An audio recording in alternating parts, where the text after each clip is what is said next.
भी थे, ठीक है, समझाया था कैसे बनते हैं, ठीक है? और आज मैं मॉलिक्यूलर विजुअलाइजेशन टूल की मदद से आपको समझाऊंगा कि ये जो मॉलिक्यूल्स हैं ये किस तरीके से बनते हैं। क्या आप सब लोग एक बात की तस्दीक करेंगे, आपको मेरी विंडो नजर आ रही है, मेरे कंप्यूटर की स्क्रीन नजर आ रही है आप सबको? Yes sir. Yes sir. जी सर, आ रही। शुक्रिया। Yes sir. Yes sir. तो अब आप यस सर। जो है जो नो सामने सर। सामने एक मॉलिक्यूल नजर आ रहा होगा जो कि बेसिकली डीएनए मॉलिक्यूल है, ठीक है? ये आप इसके व्यू से वाकिफ होंगे, फेमिलियर व्यू से, इस तरह से आपने इसको बुक्स में देखा होगा, ठीक है? क्या आप सब ये देख रहे हैं? Yes sir. Yes sir. जी, yes sir. Yes sir. Yes sir. शुक्रिया शुक्रिया। Yes sir. आज हम जो है इस मॉलिक्यूल को जो है जो बातें मैंने आपको समझाई हैं उनकी रोशनी में इस मॉलिक्यूल को समझने की कोशिश करें। मैं इसका एक सिंपल व्यू खोल लेता हूं पहले।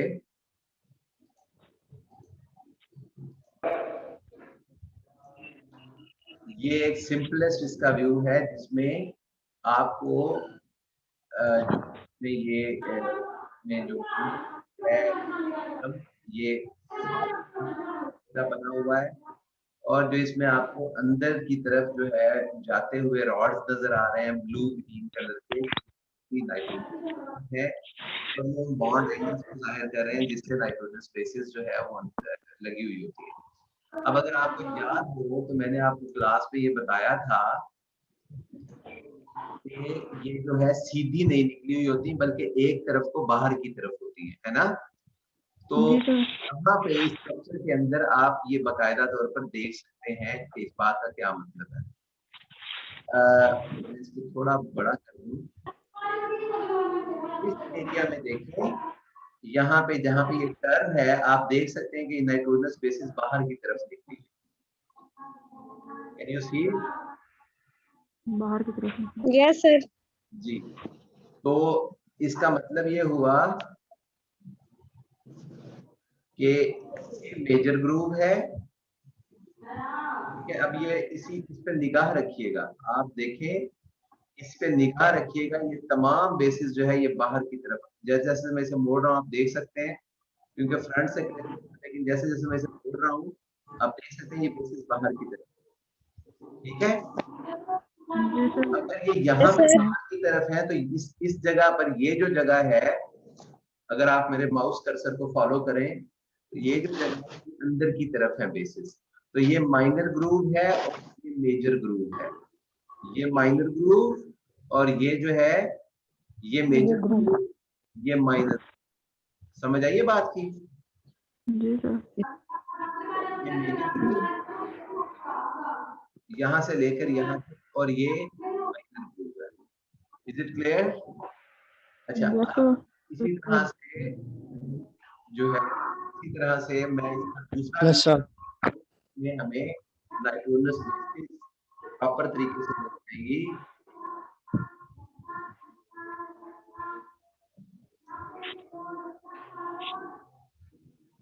जी, तो अब ये जो व्यू है इसका मॉलिक्यूल का, इसमें आपको तमाम जो मॉलिक्यूल है वो वाज़े तौर पे नजर आ रहा है। एक नाइट्रोजनस बेस ओपन करता हूँ, हम बदलूं,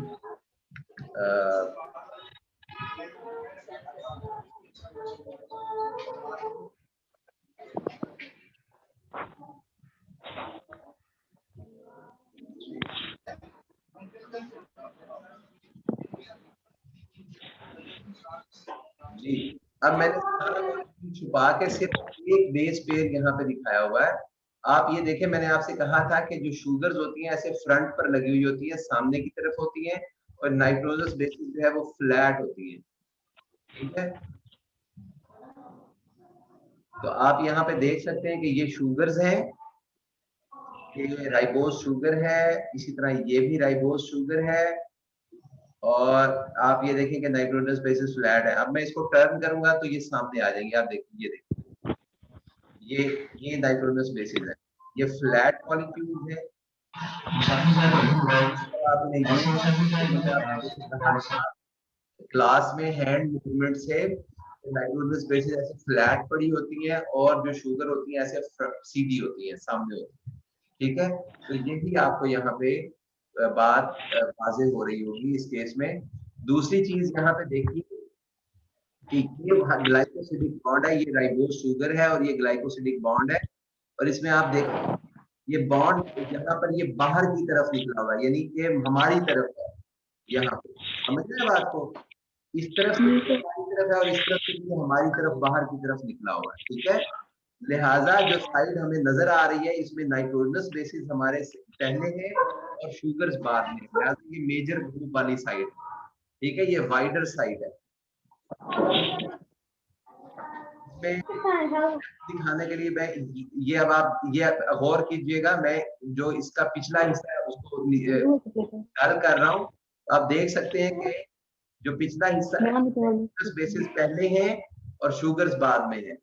जो हिस्सा डन हो रहा है वो स्क्रीन में पीछे की तरफ है और जो वाजे हो रहा है वो स्क्रीन में आगे की तरफ है। मैं थोड़ा सा और इसे, यहाँ पे ये फुल लाइट है, मैं पिछले हिस्से को डल कर रहा हूँ। आप देखिएगा कि शुगर जो है वो डल हो रही है, इसका मतलब है नाइट्रोजनस बेसिस फ्रंट पे है और शुगर्स इसके पीछे है, लिहाजा ये मेजर ग्रुप वाली साइड है। इसी को मैं, ठीक है, अब माइनर ग्रुप मेरी तरफ है और मेजर ग्रुप जो है वो स्क्रीन की तरफ है। अब आप देखें नाइट्रोजनस बेसिस, ये आपको जो बॉन्ड एंगल्स है ये स्क्रीन के अंदर की तरफ जाते हुए नजर आ रहे हैं। तो यहाँ पर जो बैकबोन है ये राइबोज और फॉस्फेट है, ये आपको ज्यादा सामने नजर आ रहे हैं और नाइट्रोजनस बेसिस पीछे की तरफ नजर आ रही है। मैंने आपको बताया था कि जो हमारी नॉन सीक्वेंस स्पेसिफिक होती हैं, जो किसी खास सीक्वेंस की प्रेफरेंस नहीं रखती, वो कहाँ बाइंड करती हैं, बैकबोन पे, और माइनर ग्रुप पे बैकबोन सामने होती है, नाइट्रोजनस बेसिस अंदर की तरफ होती है। ये आप यहाँ पे देख सकते हैं। हो गई बात। अब मैं एक और व्यू इसका दिखाता हूँ और हम देखते हैं कि दो यहाँ पे आमने सामने की बेसिस हैं जो हाइड्रोजन बॉन्डिंग कर रही हैं। तो अब मैं आपको एक दूसरा व्यू दिखाता हूँ जहां पर आप देखेंगे कि जो बेसिस हैं वो बुनियादी तौर पर जो एक ही स्ट्रैंड के अंदर ऊपर नीचे की बेसिस है वो किस तरीके से मौजूद है।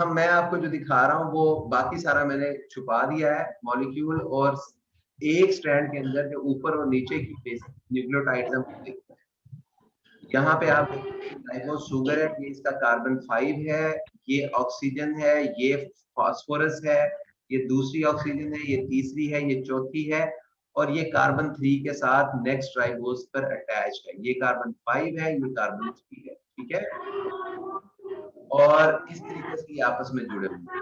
अब आप ये देखिए यहाँ इस व्यू पर आपको ये नजर आ रहा होगा कि ये नाइट्रोजनस बेसिस जो है, जिस तरह सैंडविच बनाते हैं आप घरों में, डबल रोटी यूज करते हैं, तो एक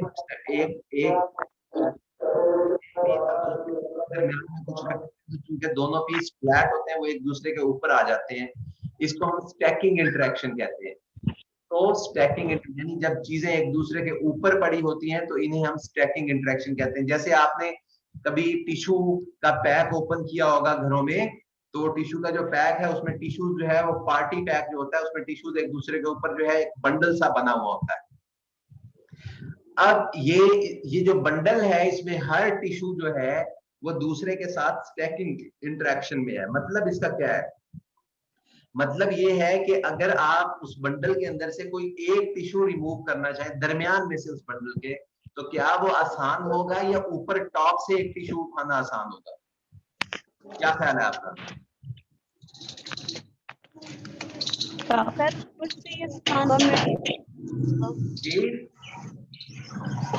सर उससे आसान होगा, मिड से निकालना मुश्किल होता है। मिड से निकालना क्यों मुश्किल होता है? मिड से निकालना इसलिए मुश्किल होता है कि उसकी वजह ये होती है कि ऊपर और नीचे वालों का जो एक वजन है वो उसके ऊपर आया हुआ होता है, इसलिए जब आप उसे खींचते हैं तो आसानी से नहीं निकलेगा। ठीक हो गई बात? यही बात यहाँ पर भी है। दो ये जो स्ट्रक्चर आप देख रहे हैं इसमें ये आपको फील हो रहा होगा कि ये नाइट्रोजनस बेसिस एक दूसरे से दूर है और इनके दरमियान गैप है, लेकिन एक्चुअली ये गैप इतना नहीं होता जो इस डायग्राम में नजर आ रहा है। उसकी वजूहात क्या है ये बाद में कभी हम डिस्कस करेंगे। ये डायग्राम चूंकि ये दिखाने के लिए है कि कौन सी चीज कहाँ है, लिहाजा इसको एक खास तरीके से बनी हुई है, लिहाजा इसका फर्क नजर आ रहा है। लेकिन अगर एक्चुअली हम देख सकें तो ये जो बेसिस है एक दूसरे के बहुत करीब होती है और इनके दरमियान उसी तरह का इंटरेक्शन होता है जैसे टिश्यू के एक बंडल में डिफरेंट टिश्यूज के दरमियान होता है। इस इंटरेक्शन को स्टैकिंग इंटरेक्शन कहते हैं। ठीक है, और ये डीएनए को मजीद मजबूती फराहम करता है। ठीक हो गई बात जी? अच्छा, अब अगली चीज जहन में रखिएगा। अब मैं वो आपको, अगर ये मॉलिक्यूल हम रियल में देख सकते हैं तो ये कैसा नजर आता है, मैं वो आपको दिखाता हूं।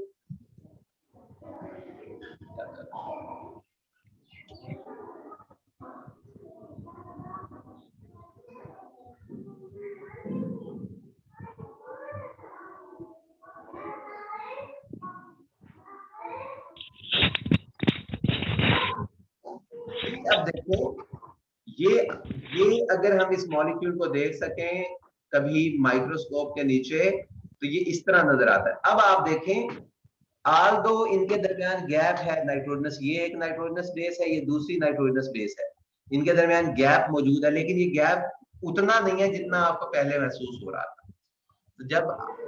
तो इस वजह से ये एक दूसरे के साथ स्टैकिंग इंटरेक्शन में। समझ आइए बात? जी। अब हम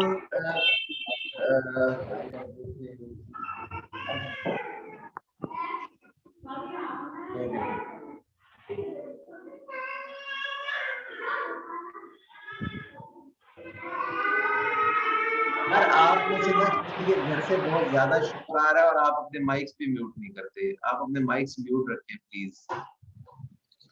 जी, यहाँ पे आप जो है अब बाकी हर चीज छुप गई है, आपको सिर्फ बैकबोन डीएनए की नजर आ रही है मॉलिक्यूल की। और इस बैकबोन को दिखाने का मकसद क्या है? ये जो बैकबोन होती है इसमें चूंकि फॉस्फेट्स बहुत ज्यादा मौजूद होते हैं, आप सब जानते हैं, लिहाजा उसका नतीजा ये निकलता है कि डीएनए मॉलिक्यूल जो है, मैं इसको एक्सप्लेन करने की कोशिश करता हूँ with the help of a new share white board.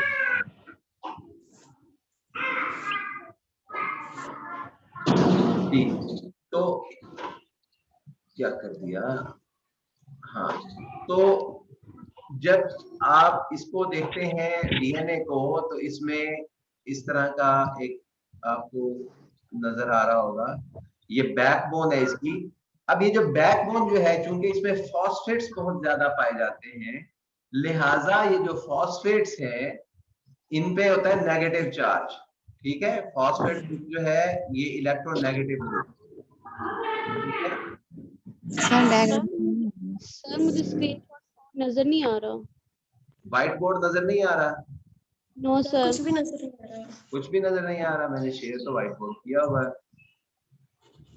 अब नजर आ रहा है? नो सर, अभी भी नहीं आ रहा।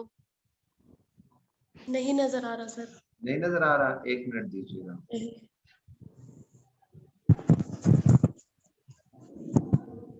व्हाइट बोर्ड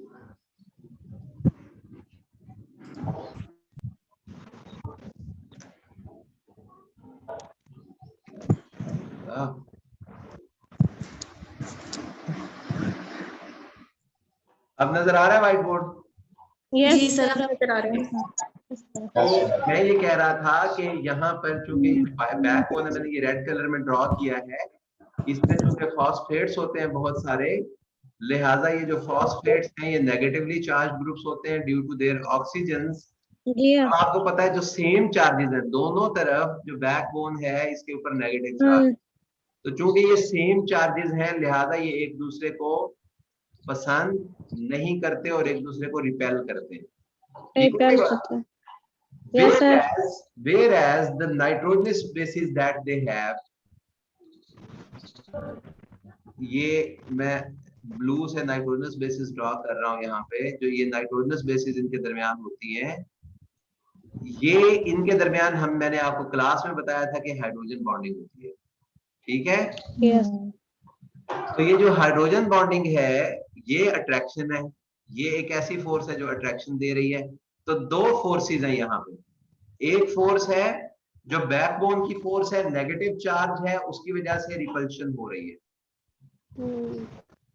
ठीक है? रिपल्शन क्यों हो रही है? सेम चार्जेस है। रिपल्शन क्यों हो रही है? सेम चार्जेस चार्जेस की वजह से, same charges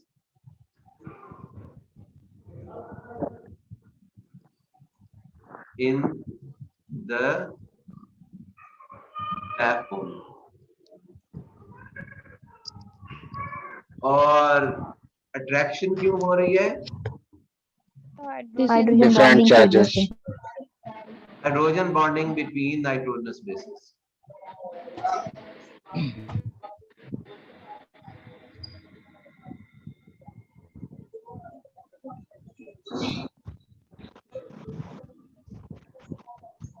between nitrogen bases, ठीक हो गई बात? तो अब ये दो फोर्सेस हैं जो अपोजिट हैं। रिपल्शन की फोर्स इन स्ट्रैंड्स को एक दूसरे से दूर लेके जाना चाहती है, अट्रैक्शन की फोर्स इन स्ट्रैंड्स को एक दूसरे के करीब लेके जाना चाहती है, ठीक है? लिहाजा ये जो डीएनए के दरमियान जो डिस्टेंस होता है दो स्ट्रैंड्स के दरमियान, जो डायमीटर सो कॉल्ड डीएनए कहलाता है, ये बेसिकली इन दो फोर्सेस, दो अपोजिट फोर्सेस के दरमियान जो बैलेंस है उसकी वजह से होता है, ठीक है? और ये होता है आमतौर पर 2 नैनोमीटर, ठीक हो गया? तो ये 2 नैनोमीटर डिस्टेंस होता है। अब अगर फर्ज करें मैं जहां पे मेरा डीएनए पड़ा है, मैं उस डीएनए के ऊपर जो है जिस जगह पे डीएनए है वहां पे कोई ऐसा आयन डाल देता हूं जो कैटायन है, पॉजिटिवली चार्ज है, लेट्स से मैं सोडियम डाल देता हूं। सोडियम का चार्ज क्या होता है? पॉजिटिव होता है ना? पॉजिटिव जी, पॉजिटिव चार्ज इसमें ऐड कर दिया।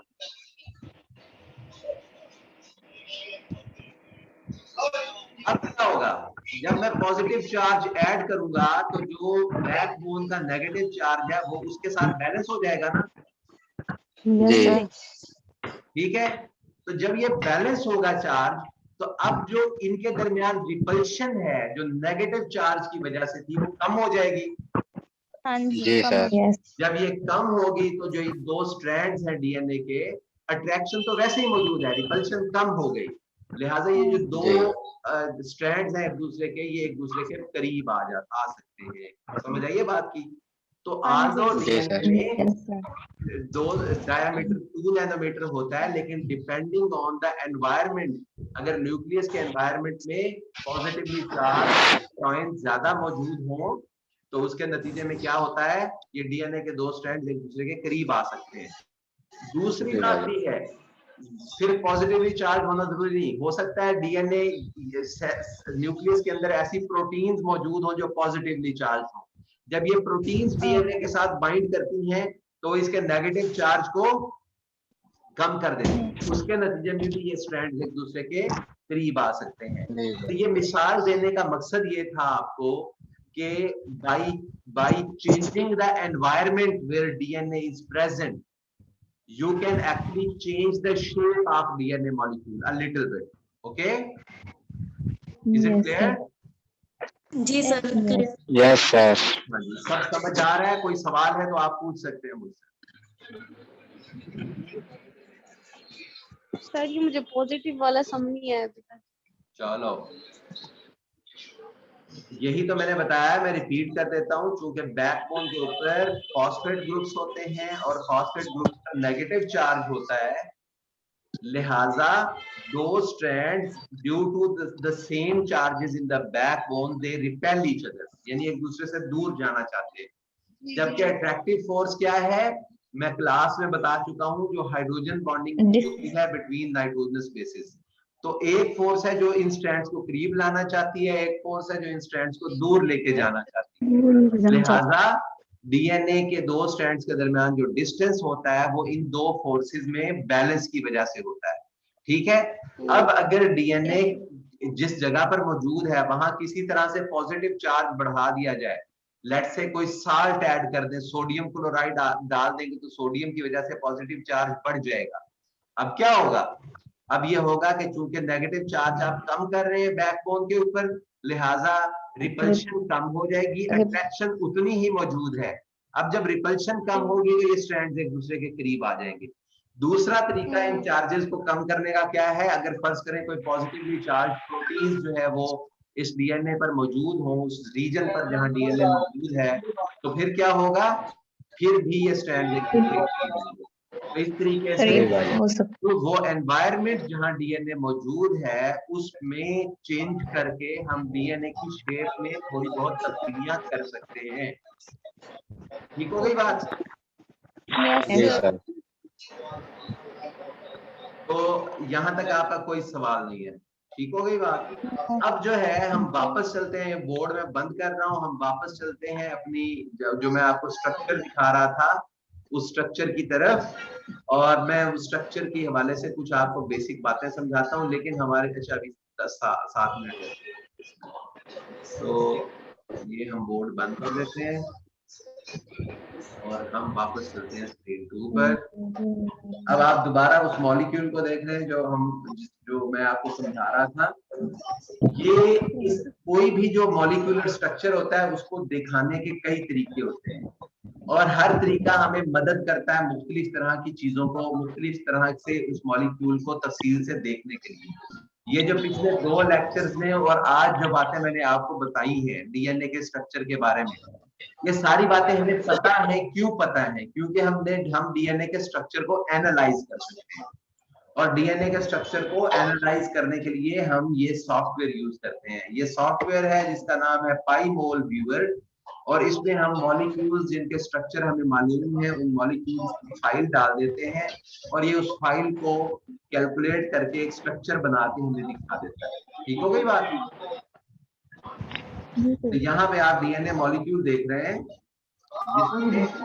जिसमें आप बेसिकली जो है इसके मुख्तलिफ स्ट्रक्चर। अब ये जो मैंने ओपन की हुई है डायग्राम, ये रिपन डायग्राम है इसकी डीएनए की। इसमें आप इसकी बैकबोन देख सकते हैं, और जो टिल्ट आ रहा है और मेजर ग्रुप और माइनर ग्रुप, वो चीजें यहाँ पे वाज़ेह हो रही है। यानी कि जो ग्रुप हैं, ग्रुप कैसे बन रहे हैं, मैं इसे घुमा रहा हूं तो आप देख सकते हैं कि ग्रुप की शेप कैसे आ रही है। अब इसी मॉलिक्यूल को मैं और किसी शेप से भी जाहिर कर सकता हूँ।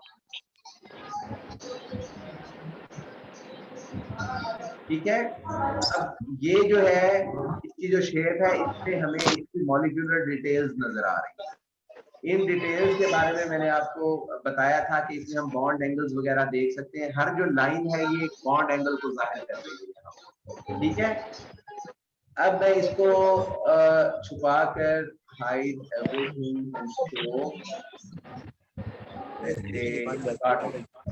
अब ये कार्टून शेप है, इसमें भी हमें पता चल रहा है कि एक एंटिटी मॉलिक्यूल की दूसरी एंटिटी के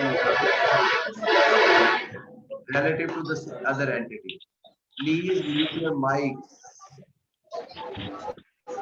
अनम्यूट करें अपने माइक्स उसी वक्त जब आपने मुझसे कुछ पूछना हो या मुझे कुछ बताना हो, अदरवाइज अपने माइक्स को म्यूट रखें।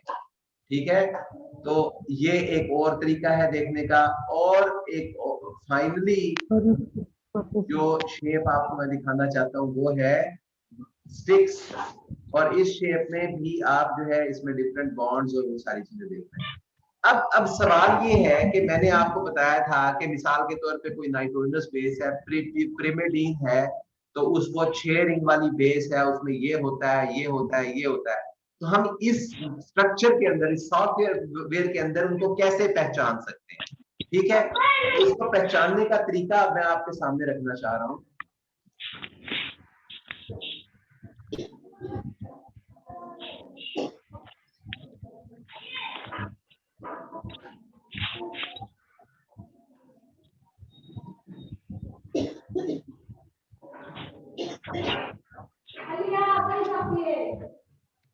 फिर अपना माइक आपने ऑन किया हुआ है, प्लीज अपने माइक्स को म्यूट रखें।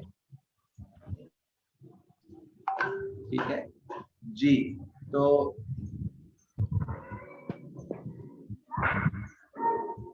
ये अब मैंने एक न्यूक्लियोटाइड ओपन किया है और हम पहचानने की कोशिश करेंगे इस मॉलिक्यूल के अंदर के कौन सी ग्रुप कौन सी चीज है। तो मैं ये समझने के लिए मैं सिर्फ नाइट्रोजनस बेस जो है आपके सामने कर रहा हूँ। तो ऐसे कर लेते हैं।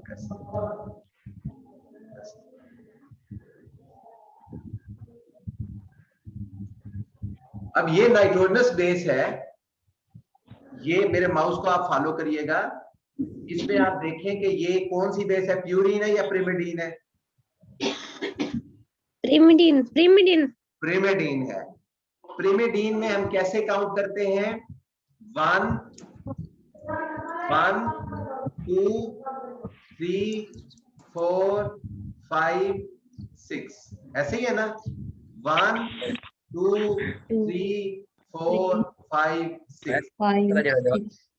तो प्रिमिडीन में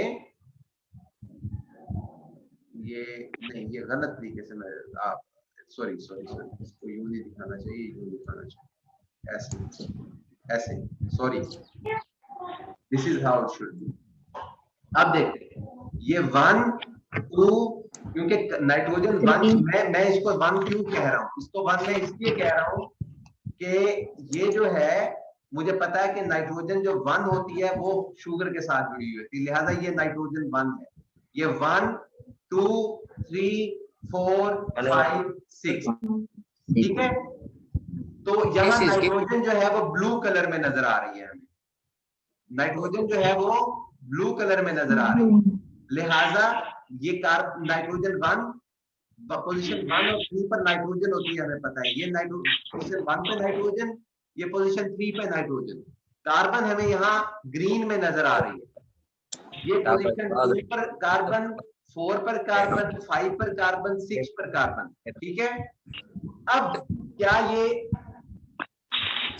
साइटोसिन है या थाइमीन है, हम ये कैसे पहचानेंगे? साइटोसिन है, कार्बन ऑक्सीजन मौजूद है और कार्बन 4 पर नाइट्रोजन मौजूद है, तो अमाइनो 2 ऑक्सो 4 अमाइनो क्या होती है? 2 ऑक्सो 4 अमाइनो क्या होती है? साइटोसिन। 2 ऑक्सो 4 अमाइनो जो है वो साइटोसिन होती है। Are you sure? Yes sir. सबको समझ आई है? सबको बात समझ आ गई है? Yes sir. जी, लाइक कर लें। यस। तो हम इस मॉलिक्यूल को पहचान सकते हैं स्ट्रक्चर के अंदर कि ये क्या है, ये साइटोसिन है। ठीक हो गई बात? इसी तरह से अब मैं ओपन करूंगा थाइमीन।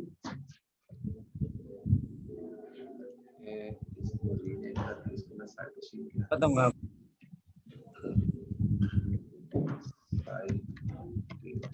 घंटे को लाइक करिए।